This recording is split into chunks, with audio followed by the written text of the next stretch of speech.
परमेश्वरः गुरुर्साक्षात् परब्रह्मः तस्मै श्री गुरुवे नमः।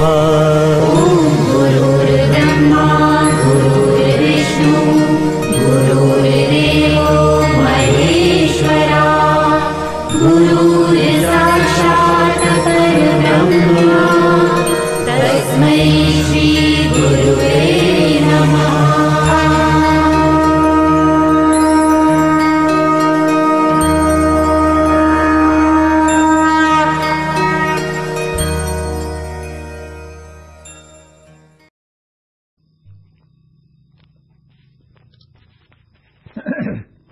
पुंडलीक गुरुदेव रूप श्री ज्ञानदेव तुकाराम सच्चिदानंद स्वामी महाराज की जय।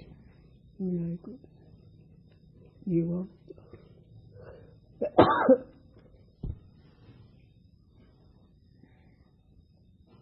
ज्ञानेश्वर भगवान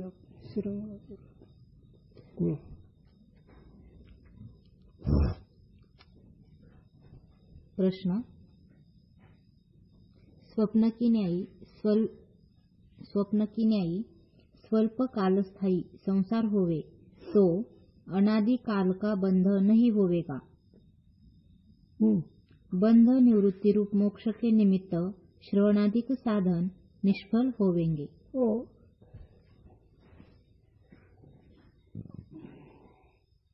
शंका फार मोठे विचाराचे।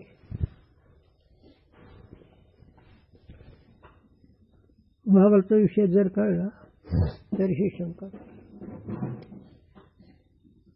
अद्वैतवादाच्या दृष्टीने अनात्म नाहीच, साधनाची काय गरज दिसते। विचारसागर डोक्यात आहे रे।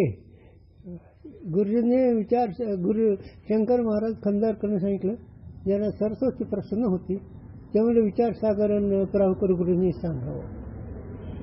आम्ही सांगतो पण त्यांनी सांगावं। जाऊ दे, ही तर माझ्या गुरुचे आठवण आहे। भारतात अजिंक्य विद्वान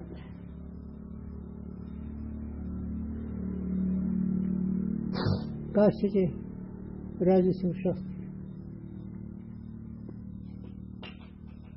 भारतात काय काशीचे विद्वान ते अजिंक्य, आणि गुरूंचं काल्याचं कीर्तन नाही केलं त्याने। नवल केवढे केवढे न कळे कानोबाचे कोडे याच्यावर पूर्व पक्ष केला गुरुजींनी। अक्षरच्या बाई एवढे मोठे शास्त्र पण 3 तास रडत होते। काय पूर्व सांगतो एक। आणि दुसरी गोष्ट त्यांनी सांगितली, पंढरपूरला गेलं नाही तर बरं होईल त्याचं। पंढरपूर अक्कलकोट गाणगाव सगळं करतो। ह्याला गाणगापूरला गेली तो वाहून चालले होते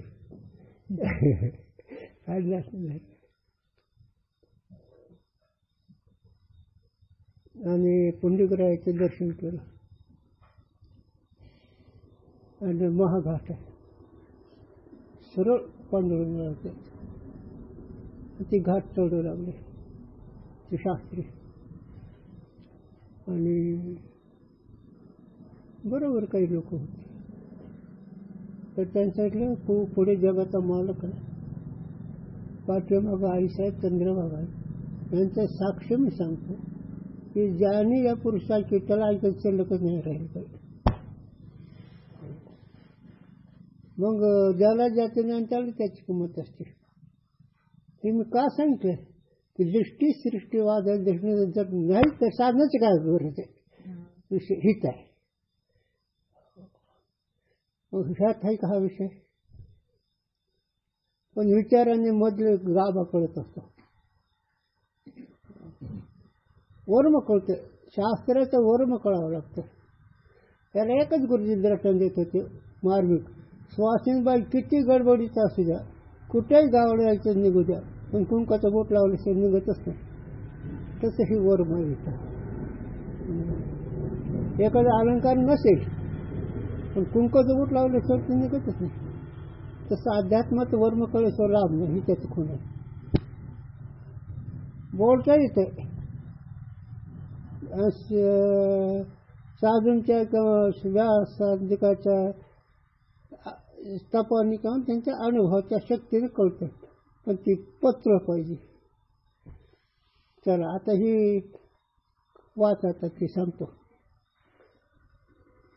स्वप्न की न्यायी स्वल्प कालस्थायी संसार होवे, तो जर- अनादि काल का बंधनही होवे. जर स्वप्नासारखं जर देहादिक जगत असेल, अल्पकाळ जर वाटत असेल, अल्पकाळात जोर आहे बरं का, आणि तिथं अल्पकाळ काय आलं त्याला दीर्घकालीच प्रतीत, आणि इथं अल्पकाल देतात. दीर्घकाळाच्या प्रतीतीमुळे अल्पकालामध्ये शंका केली त्याने. जर अल्पकाळ जर स्वप्न दीर्घ आहे अनात्म सगळं, मग आत्म्याच्या ठिकाणी याचा संबंध आहे, मग साधनाची तरी काय गरज आहे का नाही? मग विचारायचा आहे का नाही हा विषय? चला. शिष्य उवाच. हा. दोहा. लाख हजारन कल्पको यह उपजो संसार, हा. तामे ज्ञानी मुक्त हे बंधे अज्ञ हजार. हो. झूठो स्वप्न समान जो छन घटिका हे जान, हा. बद्ध कोण को मुक्त हे श्रवणादिक किह काम. हो. वाचा टीका. टीका. ईश्वर सृष्टी अनंत कल्पते अनादि हे. हा बघ, इथे आली शंकरला जागा. ईश्वरानं केलेलं जग, ईश्वरानं केलेलं सृष्टी ते अनादि काळाची, म्हणजे उत्पत्ती कोणाला माहित आहे का? पदार्थाची प्रतीती आहे, पण त्याची उत्पत्तीची, ज्याची पदार्थ त्याची उत्पत्ती झाली असेल ना, बरं एक असू दे, आणि ते दीर्घकाळच परिस्थिती येते का नाही? दीर्घकाळच परिस्थिती येते. आणि इथं तर तुम्ही स्वप्नाच्या दृष्टीनं सांगितलं अल्पकाल, हे तर दीर्घकाळच परिस्थिती, कशी सांगते लावायची मग? आणि तुम्ही ते सांगितलं स्वप्न आणि जागृत सारखीच आहे. स्वप्न आणि जागृत यात काही विलक्षणता नाहीच, सारखेच आहे. हा. तामे ज्ञानी मुक्त होवे हे, अज्ञानी को बंध रहे हे. आणि ईश्वर सृष्टीमध्ये दीर्घकाळाचे प्रतीती असल्यामुळे त्याच्यामध्ये ज्ञानी मुक्त झाले होते, आणि अज्ञानी तसेच बद्ध राहतात. जो स्वप्न समान होवे तो स्वप्न एक क्षण घडी तथा प्रहर होवे हे. आता स्वप्न तर एक क्षणच आहे, आणि एका क्षण स्वप्नामध्ये हे सगळंच नाहीच होत आहे. आणि आम्हाला तर हिचं प्रतीत येते, ज्ञानी महात्मा आनंद भोगतात, संसारी जीव दुःख भोगतात. हे कशी संगती? म्हणून ज्ञानी कसं आहे, ईश्वर सृष्टीमध्ये मुक्त आहे, आणि अज्ञानी जीव बद्ध आहे. आणि तुम्ही तर इकडे सिद्धांत सांगितलं की काही नाहीच म्हणून, स्वप्नवत जगत आहे, मग ज्ञानी अज्ञानी कशी संगती राहायची? तैसे संसार भी क्षण अथवा घड़ी वा प्रहर काल व किंचित अधिक काल होवेगा. हो. जर स्वप्नासारखं जगत जर बोललं तर असं अल्पकाळ किंचित काळ असं होईल ना, पण असं तर आम्हाला अनुभव येत नाही. आणि अनाधिकार्याची शंका एवढंच, अधिकार्याला हे नसतं. आणि अनाधिकारी म्हणजे जगत सत्यत्व बुद्धी, आचार भ्रष्ट नाहीत बरं का. आचार भ्रष्ट ते मूढ असतात, पण हे विचारवंत असतात. पण जगत सत्यत्व बुद्धी असते यांची. आणि जगत सत्यत्व बुद्धी कोणाकोणाची? गुरुजीने सांगा आम्हाला. चांगदेव महाराजासारखे ते मुक्त, पण एक नामदेव राजसारखे, रामेश्वर शास्त्री सारखे, आणि मंडन निसर सारखे महान जगातले महान थोर पुरुष. पण ह्यांनी जगत पूर्वपक्षी केला. याला जगत नाही, पण जगत पूर्वपक्षी केला, दीर्घकालीच परिस्थिती याचे काय वाटत? आणि तुम्ही तर स्वप्नासारखं म्हणतात. हो, बरं जाऊ दे, ते असेल ते. तुम्हाला कसं वाटतं आहे ना?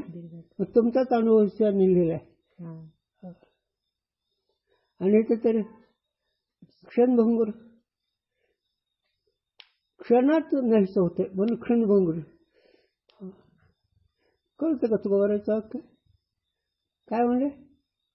क्षणभंगूर म्हणजे क्षणातच ती वस्तू नाही. मग आता असं असल्यानंतर मग गुरु शिष्य जगत हा म्हणतो ईश्वर सृष्टीची परिस्थिती दीर्घकालाची.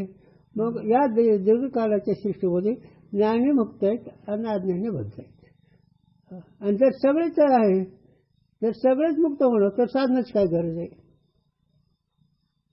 कुणाला ब्रह्मज्ञान सांगता?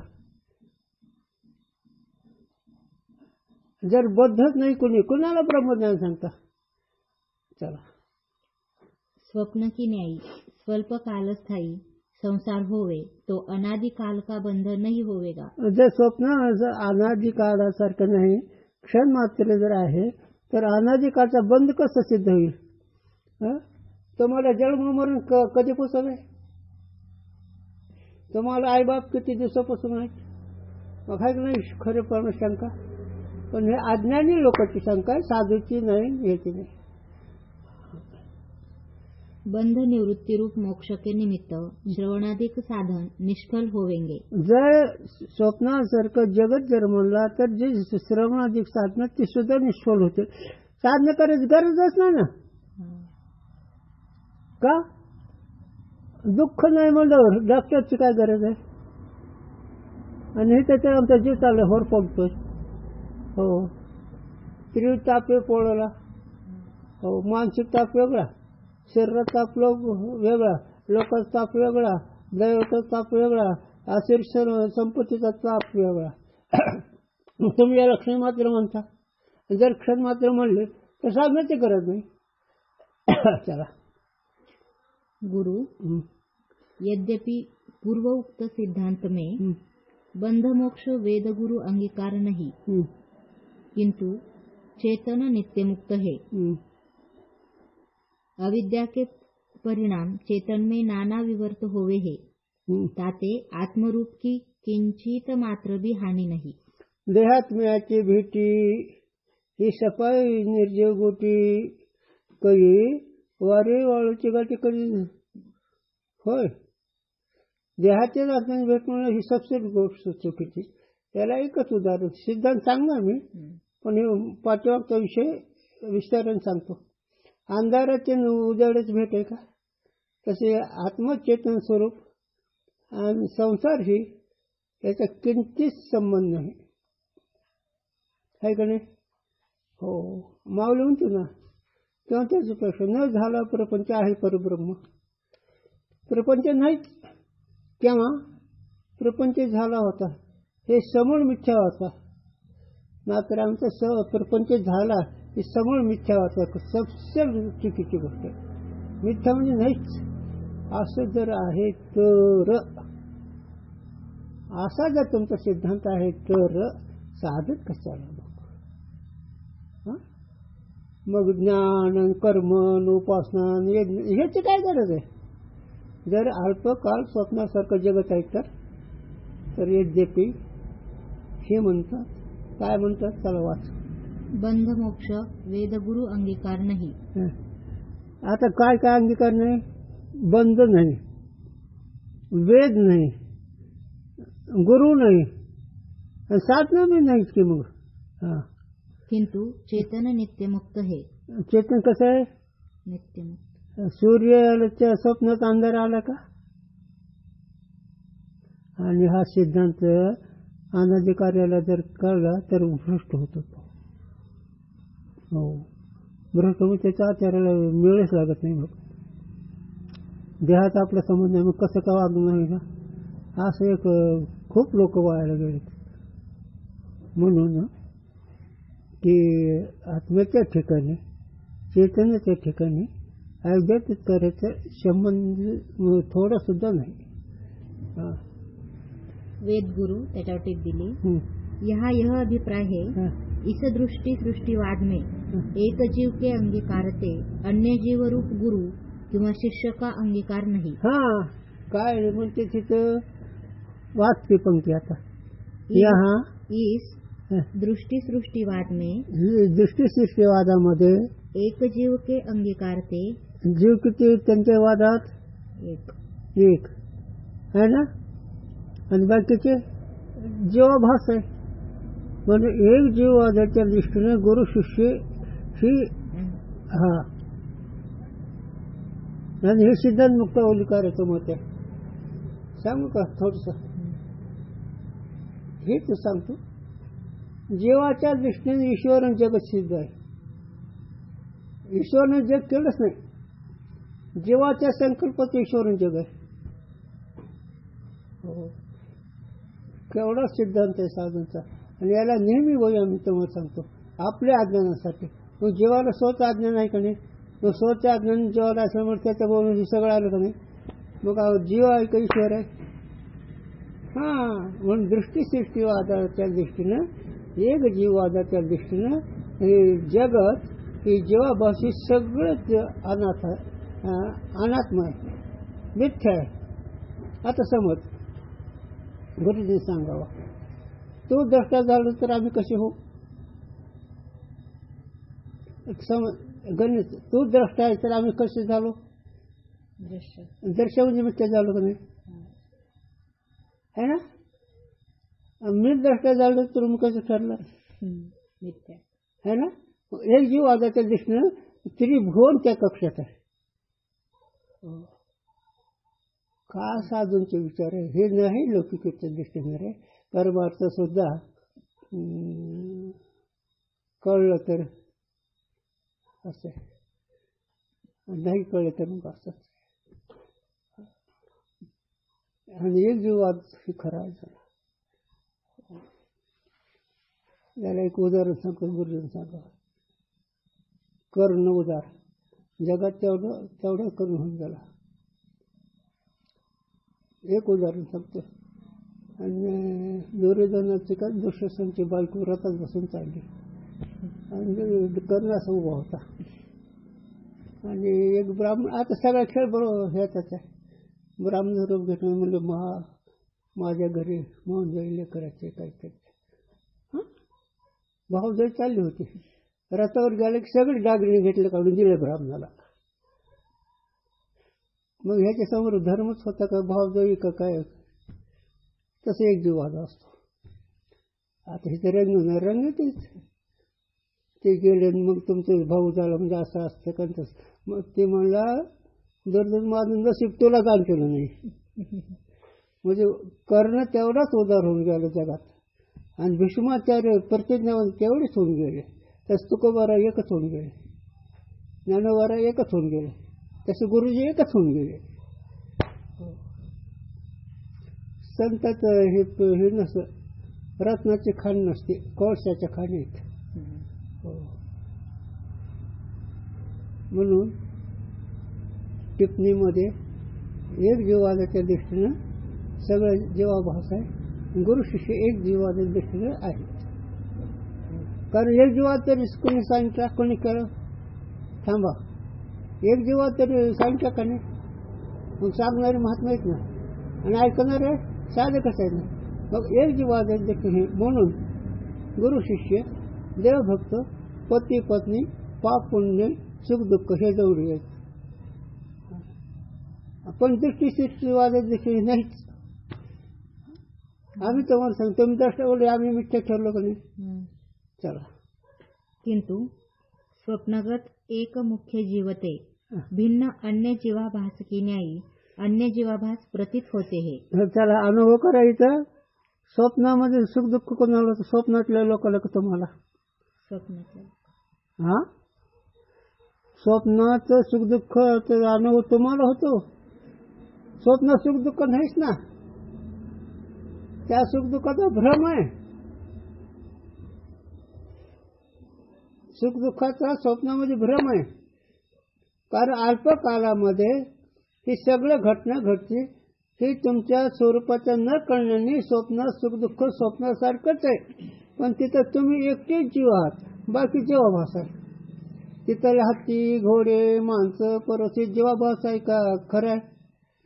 मग तिथं जीव तुम्ही एकटेच आहेत ना, बाकीचे जीवाभास आहे का नाही? मग हे आचरण विसरायचंच नाही चुक माऊलीचं. हो ज्ञानदेव म्हणजे पाहता पाहिले स्वप्न चिले हे सगळं स्वप्न आहे त्रिभुवन. मग तुम्हाला आता सांगून गेलो गुरूंची चिंतनाची मालिका तुम्ही द्रष्टा झाला, बाकी त्रिभुवन कसं ठरलं? स्वप्नातला सूर्य कसा ठरला? वाटतं का स्वप्नातला सूर्य? साध्या दृष्टीने विश्व स्वप्न आहे का? अविद्येचा निदा, विश्व स्वप्नाचा धंदा, भोगित होता प्रभुदान जो. अविद्यारूपी अज्ञानाने हे विश्वरूपी स्वप्न आहे. विश्व म्हणजे त्रिभुवन आलंय. मग त्यात चंद्र, सूर्य, शंकर, विष्णू, हरी, चंद्र, तिथेच कुठे देव, हे सगळं स्वप्न आहे. साधूचा घर बाळ व्यावहारिक बुद्धीचा विषय नाही. ज्याने ज्यावर तुळशी पत्र ठेवलंय त्याचा हा विषय आहे. त्याला सीमा ज्या परमार्थ सांगता येत असतो, करता येत असतो, कळून पण आनंद भोगता येत नाही. आनंद भोगायला ती अधिकारीच सांगा. एक जीव आदत दिसले स्वप्नातले सगळे पदार्थ कसे आहेत, आणि तो द्रष्टा जर ठरला तर हे जग कसं ठरलं?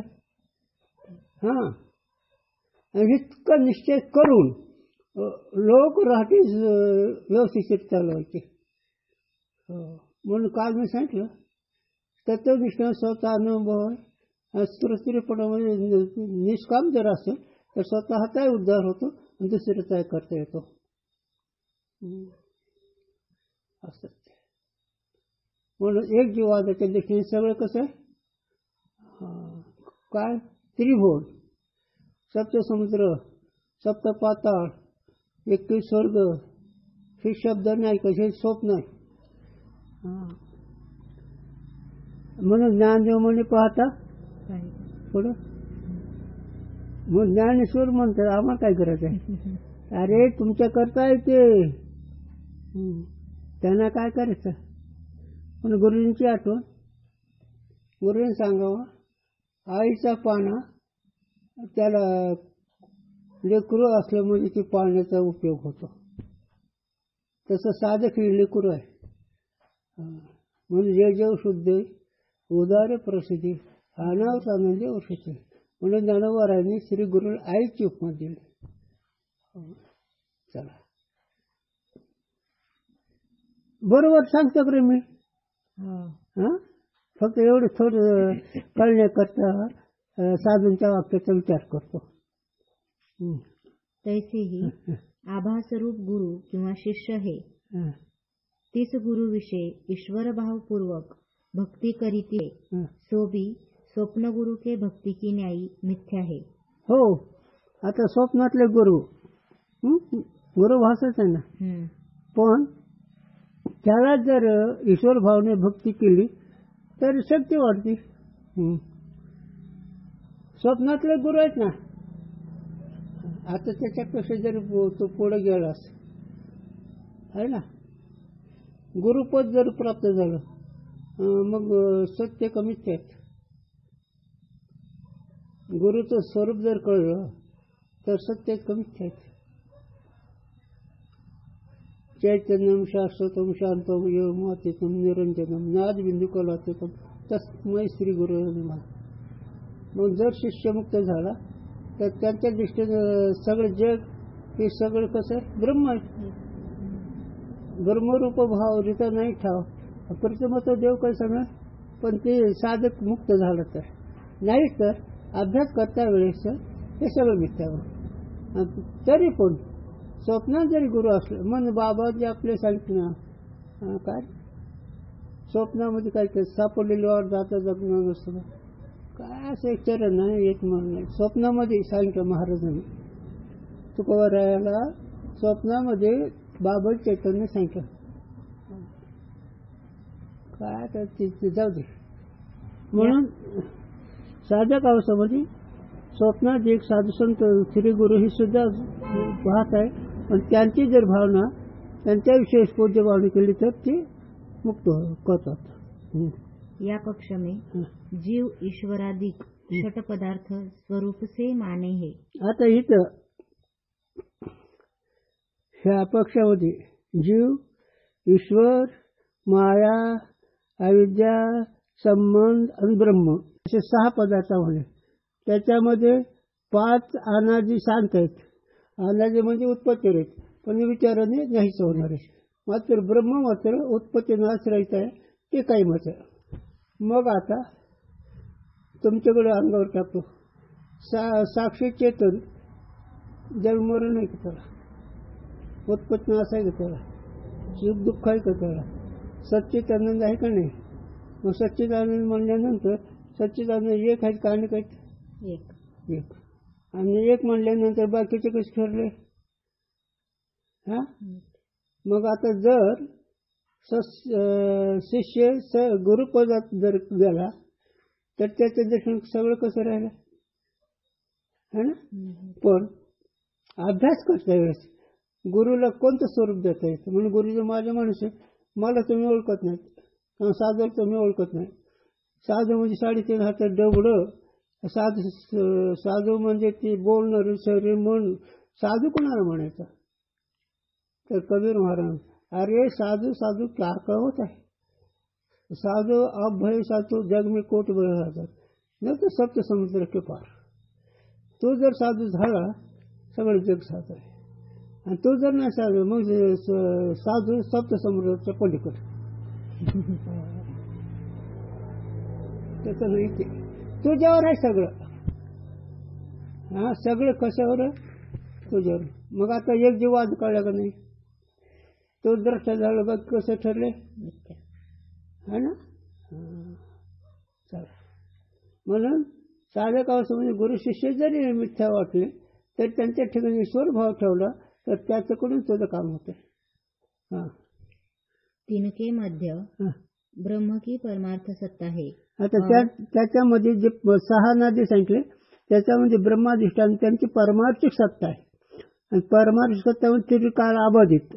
और ब्रह्म से भिन्न प्रपंच की व्यावहारिक सत्ता है, और अन्य प्रवाह रूप से अनादि सकल कार्य प्रपंच की प्रातिभाषिक सत्ता है. आता हे जोड विषय चाललाय.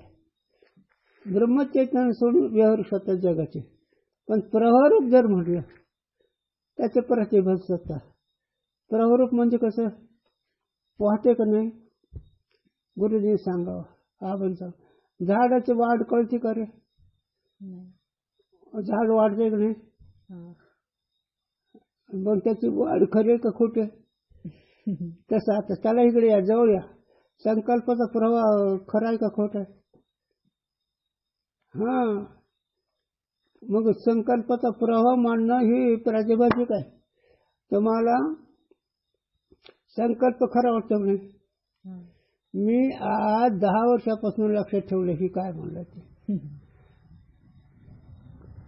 आहे का नाही, आणि उद्या मी असं करून दाखवणारच आहे. मग प्रवाह आहे का नाही? मग प्रवाह खरा आहे का खोटा आहे? जर जग सत्य मानले तर त्याचा प्रवाह प्रातिभाषिक कळून कठीण आहे, आणि जग स्वप्न जर पाहिलं तर त्याचा प्रवाह प्रातिभाषिक आहे. पण अनाधिकार मध्यमाधिकाऱ्याला जग खरं वाटतं, पण त्याचा प्रभाव मात्र मिथ्या आहे. कसं ते आजा मेला पंजा मेला बाप मसनं नेला देखत ऐकत नव्हतं, पण तो तेही तसे झाले. प्रवाह आहे का नाही? मग प्रवाह मिथ्या आहे का नाही? का? ते पंचमहाभूतात्मक जगत आहे, व्यावहारिक सत्तेमध्ये, पण त्याचा प्रवाह कसा आहे? हा, मग कोण मेलं? पंचमहाभूत शरीर आपापल्या त्यातच मिसळले का नाही? पण कसं वाटतं? आजा मेला नातू झाला, हे प्रवाह करत आहे, म्हणून ते प्रवाह खोटा आहे. पदार्थ व्यावहारिक सत्तेमध्ये व्यावहारिक सत्ता आहे त्याला, आणि परमार्थ दृष्टीनं पारमार्थिकच एक सत्ता खरी आहे, बाकीचे दोन्ही खोटे आहेत. व्यावहारिक सत्ताही खोटे आहे आणि प्रतिभाषिक तर आहेत. सत्ता या शब्दाचा अर्थ अनात्म पदार्थाला सत्व आहे का? अस्तित्व आहे का? ज्ञान आहे का? नाही. म्हणून ती मिथ्या आहेत. पण मध्यमाधिकारी दृष्टी व्यावहारिक सत्ता मानून जगाचा स्थायीपणा वाटून त्याचा प्रभाव अंतर मिथ्या आहे.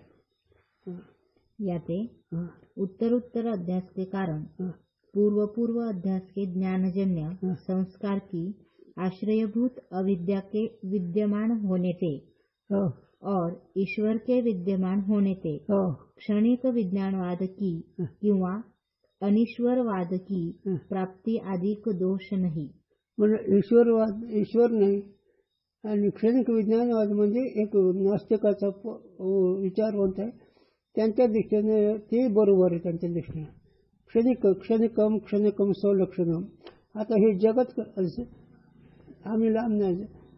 मन क्षण मात्रच आहे का काय माहिती एक.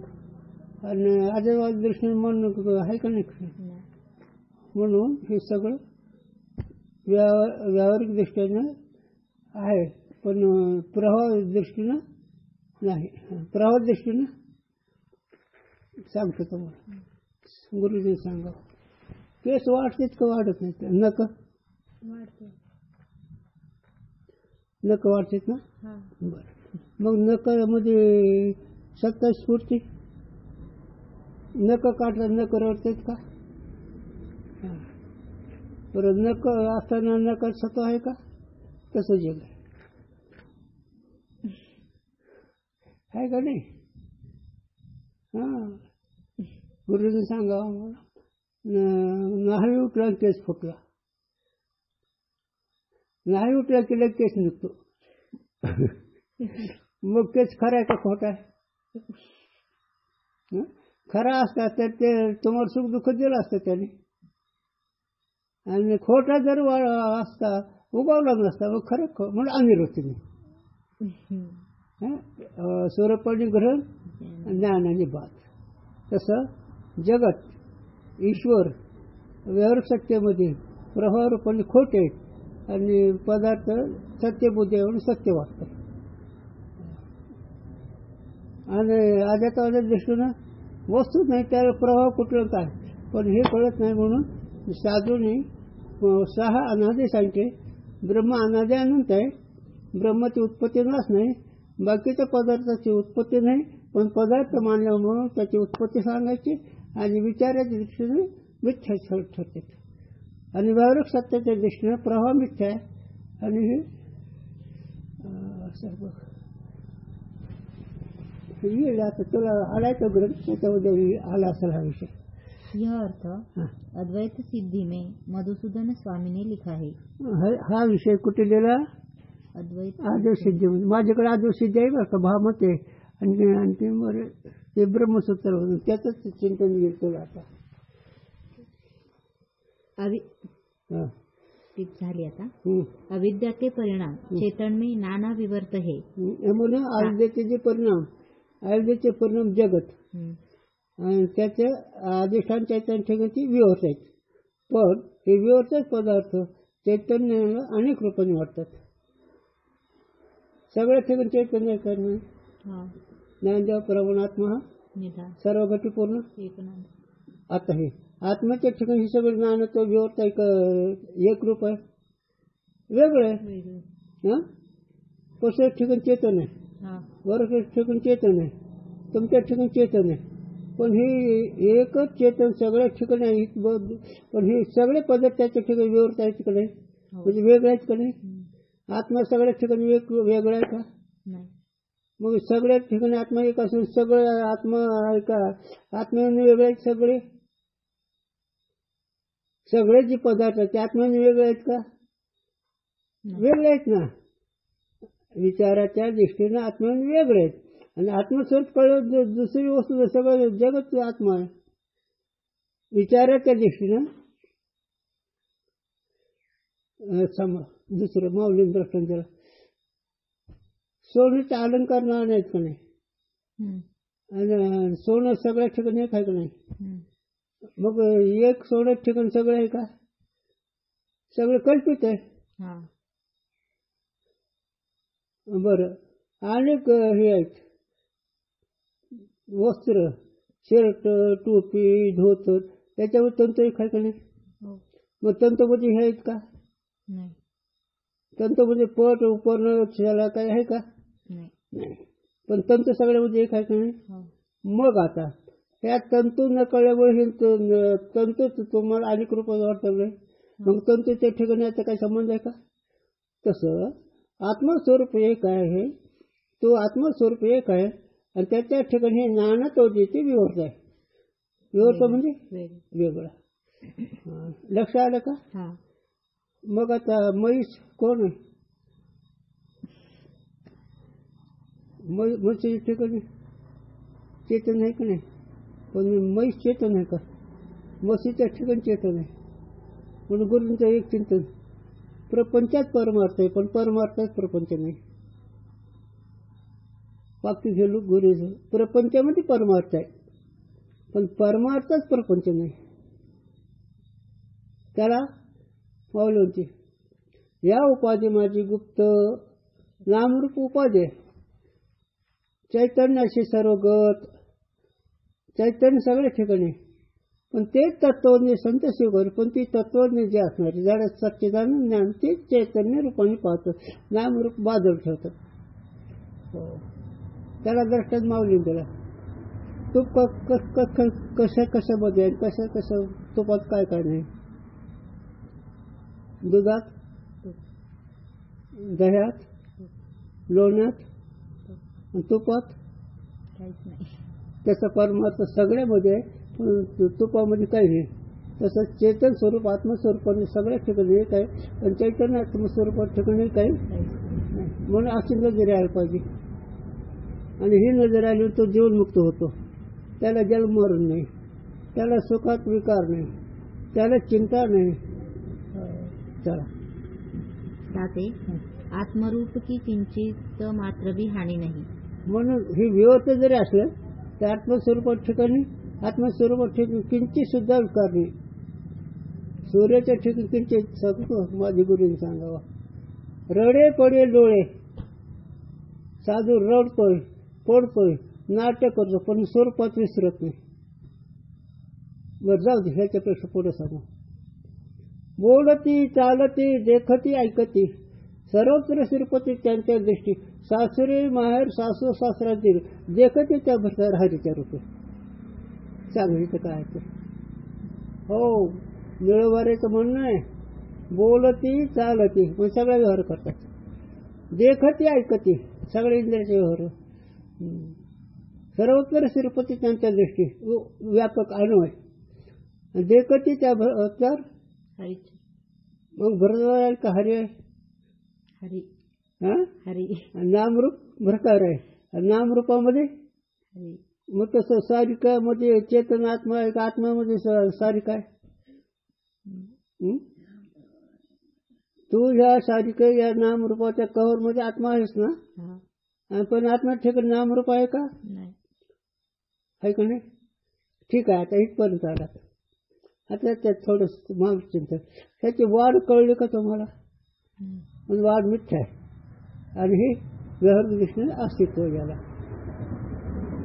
म्हणून विवर्ताच्या दृष्टीनं व्यवहार कृत्याच्या दृष्टीने त्याचा प्रभाव खोट आहे आणि हे पदार्थ व्यवहारिक मानलेले आहेत. प्रतिभा सत्य दृष्टी काहीच नाही. बरोबर विषय लक्ष येतो ना, त्याच्या विषयाच्या संबंधित आहे ना.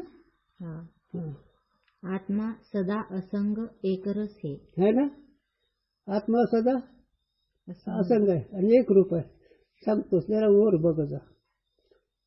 माणूस रटन त्याचं रडणं त्याला कळतं का नाही? रटन कळतं का नाही त्याचं? मी रडलो, मी रडलं का मीच्या संबंधी असणार अंतकरण सोडलं. मग सगळं असंग आहे का नाही? रटताना सुद्धा आत्मा असंग आहे. हा, किंचित मात्र संबंध. देह आत्म्याची भेटणे ही सफाई जिरती गोष्टी. देहाचा आत्मा संबंध म्हणून ही सबसे खोटी गोष्ट आहे. कोणता व्यवहार कळत नाही मला सांगा की. अंत्यकरण हसायला लागलं कळतं का नाही?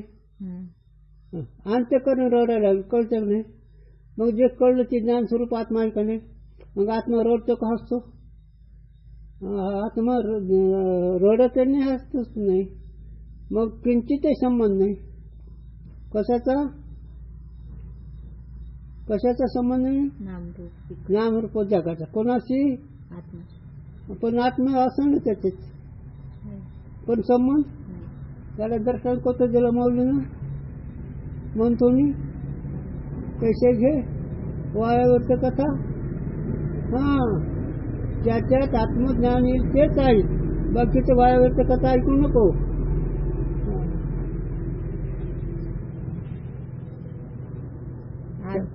आज तोड़ी कोई मुक्त हुआ नहीं, आगे होवे नहीं, किंतु चेतन नित्य मुक्त है. हा ना, आज मुक्तही झाला नाही म्हणून तुका वरायचं वाक्य, सारी झाली मिली लटिके वचन बद्ध मुक्त सुन तुका म्हणे.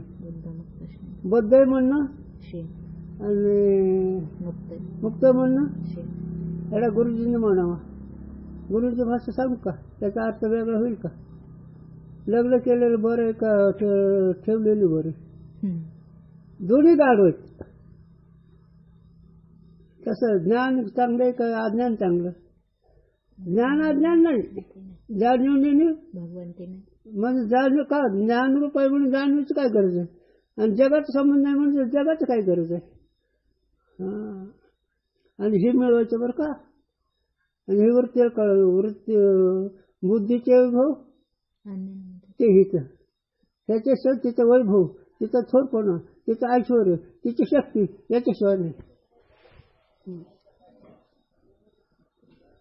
पुढे अविद्या के और ताके परिणाम का चेतन से किसी काल में संबंध नहीं. कोणत्याच काळ अविद्याचा काय परिणाम आहे?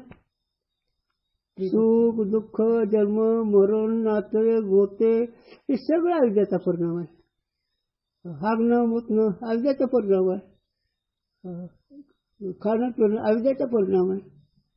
आत्मा कसं आत्मा सगळं वेगळं आहे. आत्मा सगळं वेगळं आहे. याते बंध और वेद गुरु श्रवणादि और समाधि तथा मोक्ष इनकी प्रतीति भी स्वप्न की न्यायी अविद्याजन्य है, याते मिथ्या है. आणि ह्याची जे वेद गुरु ज्ञान हे सगळं त्याची प्रतीती अविद्याजन्य आहे. आणि हे आमचे दत्तगीतेमध्ये हा विषय खूप मोठा आहे. दत्तगीता मी वाचतो ना, काय गुरु दत्ताचा आणि गोरक्षाचा संवाद आहे. अरे राम राम राम वाचताना काय वाटतं ते काहीच नाही. एक चैतन्य नाही म्हणून एक अद्वितीय वस्तू पाहिजे, अनेक दुसरे काय म्हणून सर्व खंड ब्रह्म हे नानाचे किंचित. वेद म्हणतो सर्व खंड सगळं ब्रह्मच आहे, दुसरी वस्तू किंचितही नाही. याला दर्शन देऊ का? गुरुजींनी सांगावं. प्युअर रेशम तुटत नसतं, तलवारीनं कळत नाही. आता ही धंदावाईक रेशम आहे, चला ते विषय नाही. पण त्या रेशमाचा गोंड कुठे ठेवलं तरी कळत नाही.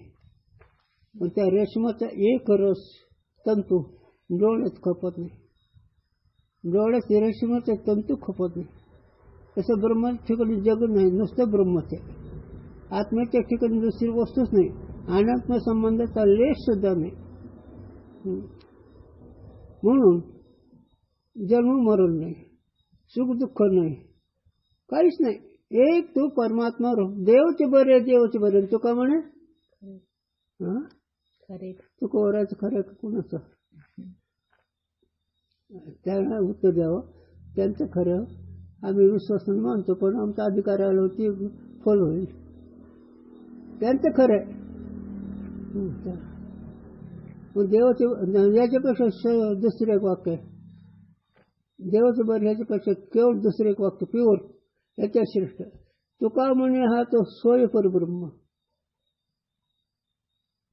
हा कोण आहे तू? पण मूर्खने निवर्म संतचर. म्हणजे अज्ञानी लोक संताचं बोधाचं वर्म संताचं काय अटकल कळत नाही. चला इन विषय बहुकाल स्थायी का भी अविद्याजन्य है. म्हणून ही बहुकाल स्थायीचा भ्रम हे अविद्यामुळेच आहे. अनादी काळच्या सत्याचं कशामुळं? अविद्या. म्हणजे सगळं न कळण्यामुळे सगळं.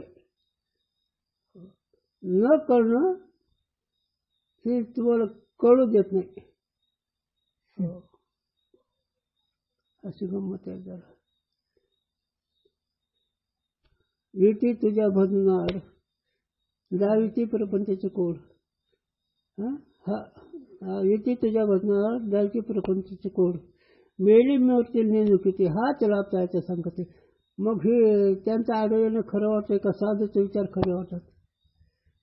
अनाधिकारी आहे. म्हणून अयोध्या जन्मे हे सगळं व्यावहारिक आहे, प्रवाह मिथ्या आहे. म्हणजे वेद गुरु आणखी काय राहिलं? वेद श्रवणाधिक साधन, श्रवणाधिक साधन हे कसे आहेत? मिथ्या. कोणत्या दृष्टीनं? स्वरूपाच्या दृष्टीनं, चैतन्याच्या दृष्टीनं. तथापि या सिद्धांत कुणही जानिके स्थूल दृष्टी का प्रश्न है. म्हणजे हे आम्ही तुला जे सांगितलं चैतन्याच्या ठिकाणी काही संबंध नाही, पण हे न कळल्यामुळे तो स्थूल दृष्टी हा त्याचा प्रश्न आहे. काय प्रश्न आहे? वेद गुरु शास्त्र हे मिथ्या आहेत. मग हा प्रश्न तुला चेतन तत्व न कळल्यामुळे स्थूल दृष्टीने तुला हे वाटतं. झालं ना? समजली. हे सिद्धांताचा विषय बरं का. आणि हेच सिद्धांत कळायचा. वेद अनंत बोलला, अर्थ इतकाच सांगला नाही, लय मोठा.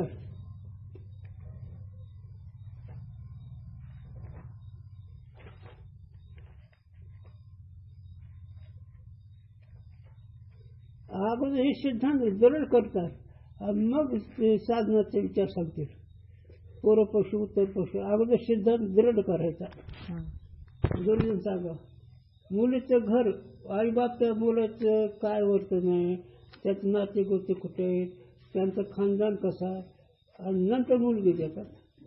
तसं आमचे ज्ञानोबारा तुकोबारा त्यांच्या जवळची मुक्ती मुलगी द्यायची, पण कोणाला द्यायची हे तर गुरुजींनी सांगा. आताच्या पूर्वी लई वेगळं आहे. बावळं त्याने म्हणायचं, त्याने म्हणायचं चिंतन सांगा. गुरुजी म्हणे हे सगळं तुमच्या